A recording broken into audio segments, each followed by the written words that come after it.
halo nyo po 2 itlog. Kasama po yung dilaw, pati yung puti.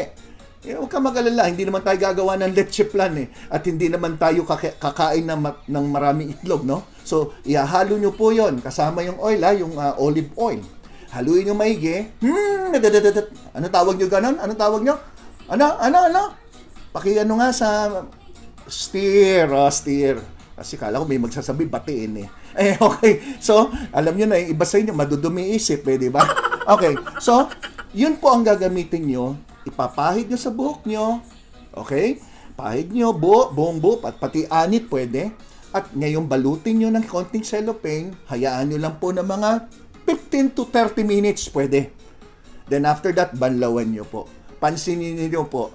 Pagkatapos nyo po banlawan yung buhok nyo, abay, parang torta. Hindi, biro lang. Pero parang ganun pag prinito mo yung ganun lalabas yun Kung nagtitipid ka nga,